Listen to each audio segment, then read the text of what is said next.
नमस्कार. कधी विचार केलाय का की एक असे संत जे इतिहासात कुठून तरी अचानक येतात, ज्यांच्याबद्दल कोणालाच काहीच माहिती नाही, पण ज्यांचं एक वाक्य आजही लाखो लोकांना जगण्याची उमेद देतं. आज आपण अशाच एका गूढ पण अत्यंत प्रभावशाली व्यक्तिमत्वाला जाणून घेणार आहोत. अक्कलकोटचे श्री स्वामी समर्थ. तर मग कोण होते हे श्री स्वामी समर्थ? हा फक्त एक साधा प्रश्न नाहीये, तर हा एका अशा आध्यात्मिक प्रवासाचा दरवाजा आहे जो आपल्याला थेट श्रद्धेच्या मूळ शक्तीपर्यंत घेऊन जातो. त्यांच्या अस्तित्वाचा जेव्हा मूळ शोधायला जातो तेव्हा आपण पोहोचतो ते थेट दत्तात्रेय अवतार या संकल्पनेपर्यंत. याचा अर्थ काय?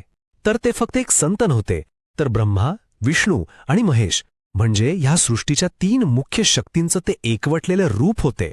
विचार करा, ही कल्पनाच त्यांच्या आध्यात्मिक उंचीची विशालता दाखवून देते. पण गंमत बघा, इतकं दिव्य स्वरूप असून सुद्धा त्यांचं या पृथ्वीवरचं आगमन तेवढंच रहस्यमय होतं. जरा कल्पना करा, 19वं शतक आहे, महाराष्ट्रातलं अक्कलकोट गाव, आणि तिथे एक व्यक्ती अचानक प्रकट होते. ते कुठून आले, त्यांचं नाव काय, जन्म कधी झाला, काहीच कोणाला माहीत नाही. ही जी अज्ञात पार्श्वभूमी आहे ना, तीच त्यांच्या भोवती एक असं गूढ वलय तयार करते, जिथे आपला लॉजिक संपतं आणि श्रद्धेचा प्रवास सुरू होतो.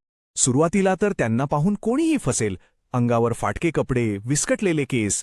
अनेकांनी तर त्यांना वेडं समजण्याची चूक केली. पण खरा अनुभव तेव्हा यायचा जेव्हा कोणी त्यांच्या त्या तेजस्वी डोळ्यांमध्ये पाहायचं. त्या नजरेत एक अशी काहीतरी ताकद होती जी बाह्य रूपाच्या पलीकडे जाऊन थेट आत्म्याला स्पर्श करायची आणि आयुष्य बदलून टाकायची. त्यांच्या याच विलक्षण शक्तीचं एक रूप त्यांच्या विरोधाभासी व्यक्तिमत्वात दिसायचं. म्हणजे वरून जितके कठोर, आतून तितकेच करुणास्पद. त्यांचा शब्द म्हणजे जणू काही तलवारच होता. लोकांचा खोटा दिखावा आणि अहंकार एका क्षणात कापून काढायचा. पण हीच कठोरता एका क्षणात आईच्या ममतेत बदलायची जेव्हा एखादा खरा भक्त पूर्णपणे शरण यायचा.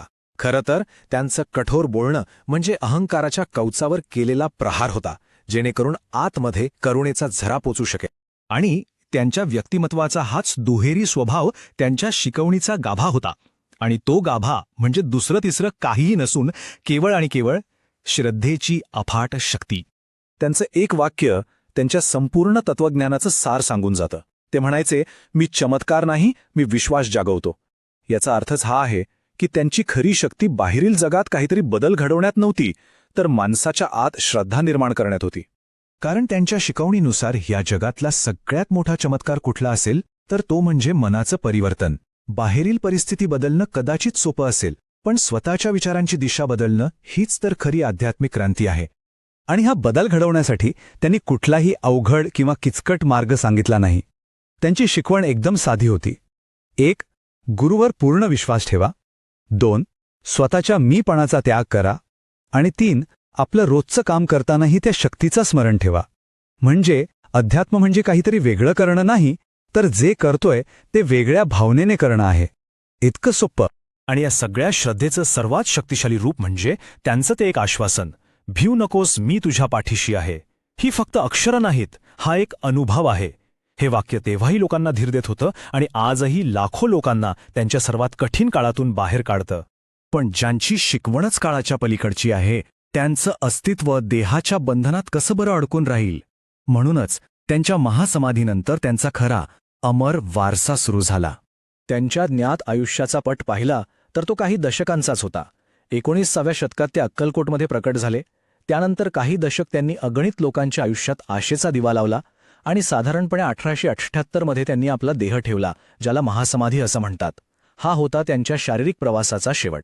पण त्यांच्या खऱ्या प्रवासाची ती सुरुवात होती. कारण भक्तांसाठी स्वामी समर्थ ही इतिहासातली एक व्यक्ती नाही, तर ती एक जिवंत चेतना आहे. त्यांचा देह गेला, पण त्यांचं अस्तित्व आणि त्यांची कृपा आजी अनुभवता येते असं मानलं जातं. त्यांची कहाणी इतिहासाच्या पानांवर नाही, तर ती भक्तांच्या हृदयात जिवंत आहे. मग त्यांच्या या संपूर्ण जीवन प्रवासातून आपण काय शिकायचं? तर सार अगदी सोपं आहे. 1. सर्व काही त्या मोठ्या शक्तीवर सोपवून निश्चिंत रहा. 2. भीतीला आपलं सर्वात मोठं बंधन बनवू नका. 3. एका खऱ्या मार्गावर विश्वास ठेवा, तो आयुष्य नक्कीच बदलू शकतो. आणि 4. हे लक्षात ठेवा की खरी भक्ती ही दिखाव्यात नसते, तर ती एकदम साधी आणि थेट असते. आणि शेवटी त्यांची सगळी शिकवण एकाच वाक्यात सांगायची झाली तर ती हीच आहे, श्रद्धा ठेवा. स्वामी समर्थ सगळं काही सांभाळून घेतील. हा विश्वासच त्यांच्या शिकवणीचा आत्मा आहे, जो आपल्याला